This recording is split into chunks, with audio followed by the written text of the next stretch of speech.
Nessa segunda parte desse nosso programa RB Notícias especial. Hoje, edição muito especial, porque nós estamos aí em pleno feriado do 9 de julho, feriado no estado de São Paulo. Portanto, nesta segunda parte do programa, nós vamos apresentar, eu e o meu amigo Ney Gonçalves Dias, uma entrevista, uma conversa com um economista, economista e advogado, especialista em mercados internacionais, que vai falar com a gente a respeito desta reforma da Previdência. A reforma da Previdência caminha esta semana, não é, Ney? Então, para hoje, nós teríamos uma... Hoje nós vamos ter uma posição, pelo menos, da primeira votação, né? E aí... Que não é fácil, não. Esse negócio é curioso, como as coisas... Vamos agradecer primeiramente a visita aqui do... Muito obrigado pela sua presença. Eu que agradeço estar e conversar conosco. Autoridades do jornalismo, é uma honra para mim estar com vocês. Fique à vontade agora, Ney, por favor. 25 anos a gente está comemorando agora da União Europeia, o acordo. E 25 anos a reforma da Previdência. Essa reforma já foi feita lá atrás pelo presidente Fernando Henrique, presidente Lula. Todo mundo fez a reforma, só que não andava. Tentou fazer, né? O Fernando Henrique perdeu por um voto, né? Foi em 97. Sei lá, um dos deputados, agora não me recordo o nome, mas errou eu lembro que assim, não, ele votou errado. Você se lembra? Ele votou errado e perdeu a reforma. Doutor, a gente está mais ou menos de acordo de que a reforma vai passar. Mas existe uma coisa que chama muita atenção. No governo Michel Temer, ela seria aprovada no governo Michel Temer. Sim. Seria aprovada para 600 bi, 500 bi. Mas houve aqueles problemas. Agora, o que eu acho interessante é o apoio que ela está tendo agora da população e do próprio Congresso. Ou seja, as pessoas estão convencidas de que se não fizer a reforma da Previdência, tudo o mais vai para o brejo da economia. Na verdade, o presidente Michel Temer ele foi um precursor disso.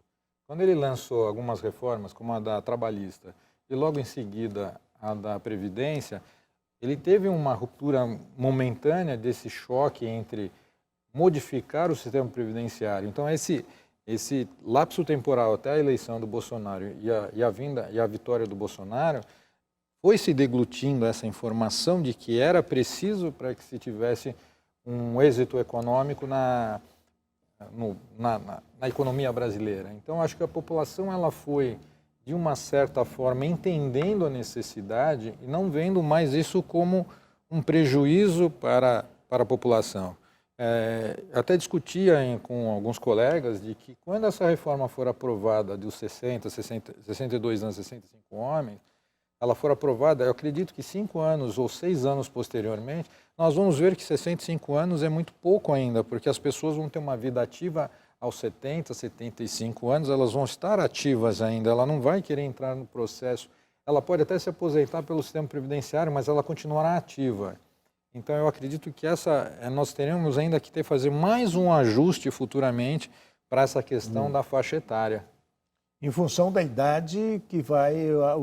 A expectativa de vida vai aumentando. Sim, a saúde, na verdade, os investimentos em tecnologia de prolongar a vida, ela está se aprimorando cada vez mais, de uma forma muito veloz. Então, a faixa etária já está se mudando. Então, quer dizer assim, as pessoas vão viver mais. Já fala-se até de a gente ultrapassar os 100 anos. Então, a Previdência ela vai ter que acompanhar. Então, o reflexo que nós tínhamos de uma Previdência anterior era que as pessoas estavam contribuindo por 30 anos e, na verdade, elas acabavam sobrevivendo muito mais tempo, ela quase que equiparava 30 anos de recebimento benefício. Então, e geralmente o cálculo é o seguinte, você faz uma contribuição e depois você tem o seu, vamos dizer assim, contribui por 30 anos, eu vou ter mais 15 de benefício.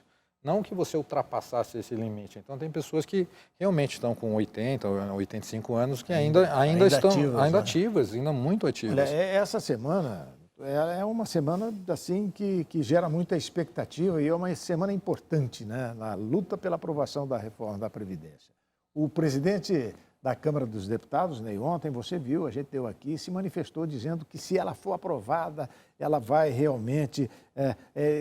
há que se agradecer aos parlamentares, que o governo está... Sabe, foi uma declaração assim, meio que, sei lá, puxando um certo protagonismo para o presidente da Câmara dos Deputados. O senhor acha que essa disputa política, ela pode, de uma certa forma, comprometer aí a... Eu acho. Porque né, essa semana é definitiva, né? Porque depois entra o recesso. Eu acho. Vamos pensar assim, nós como os investidores. Eu, como investidor, eu quero entrar numa empresa onde o presidente da empresa consiga dominar seus diretores nos seus projetos de mudança de paradigmas da sua empresa. Por isso que eu vou investir, porque eu acredito que esses projetos que o novo presidente está vindo vai modificar e seus diretores se agreguem junto e a sua empresa também, e seus funcionários também agreguem. Quando o presidente ele começa a ter uma barreira junto com o Congresso, ele começa a ter essa barreira... Nesse caso, o presidente da República, não o Rodrigo Maia. Lá, não, o presidente da República começa a ter uma barreira com o Congresso. Isso é preocupante para o investidor que fala assim, poxa, nós precisamos de medidas mais rápidas. O governo deveria ser mais rápido nas suas medidas. Eu acredito assim que a reforma está andando, mas eu acho que assim, nós perdemos um tempo muito grande. Por exemplo, na Comissão de Constituição e Justiça, a discussão é se a proposta era constitucional ou não. Não era para ter aberto, a trazer ministro... Que fazer uma boquinha lá, fazer debate, fazer discurso. Não é fazer debate. O texto é constitucional? Pronto, aprovou. Passa para a comissão especial e se discute na comissão especial. Então se perdeu muito tempo. Né? Exatamente. Agora passou pela comissão especial. Né? Quanto ao mérito, já foi discutido, se escolheu. O senhor ficou satisfeito com o que se estabeleceu lá? Eu ainda tenho as minhas ressalvas na questão do benefício de pagamento continuado e no rural. Eu acho que eles deveriam ser mantidos, por uma questão social do nosso país. Eu não mexeria nessas duas, porque nós estamos falando de uma parcela, de uma população muito carente. Nós estamos falando assim a parte mais sensível do nosso país, que é aquela que depende, o produtor rural, ele vai ter que fazer uma comprovação, vai ter que ter uma contribuição maior, foi estendido muito mais o prazo. E parece que a diferença também para esses 10 anos onde se pretende economizar quantos trilhões? 1 trilhão. Já trilhão. Estou falando sempre mas 1 trilhão. Fala assim 1 trilhão e 200, depois fala assim 950. O Ney comentou durante essa semana aqui muito a respeito da inclusão ou não da previdência de estados e municípios nessa história, não é, Ney? Exato. Ô, doutor, eu acho que caiu um mito nos últimos dias. Ou seja, desde o princípio, o ministro Guedes, o presidente da Câmara e do Senado, estão pedindo, estão instando, estão pressionando os governadores para que eles apoiem a reforma da Previdência. Eles estão apoiando, mas o apoio que eles queriam é o seguinte, olha, nós, governadores, temos aqui 30, 40 votos, e nós controlamos. Aí acontece o seguinte, a gente descobriu que eles não controlam coisa nenhuma, porque a reforma dos estados e municípios está sendo impedida exatamente pelos deputados federais. Então eles não controlam. Eu acredito que eu acho que foram vários fenômenos acho que aconteceu. Uma é a questão até do partido do presidente ser muito novo e as próprias lideranças que assumiram são mandatos muito novos. E são inexperientes. E nesse sentido acabam caindo nas mazelas do próprio Congresso, sabe, da velocidade de se fazer as coisas e acaba caindo nesse sentido. Eu teria procurado pessoas mais antigas de casa para ter uma posição um pouco mais austera nesse sentido das aprovações. Mas só lembrando, a reforma da Previdência, ela não mexe com a questão econômica, ela vai mexer somente com a questão dos gastos, por causa daquela PEC que foi aprovada... Vai evitar que se gaste, não vai trazer faturamento. Não. O pessoal está achando que com a reforma da Previdência vai voltar o emprego, vamos voltar a produzir. Não é isso. Isso não vai acontecer absolutamente nada.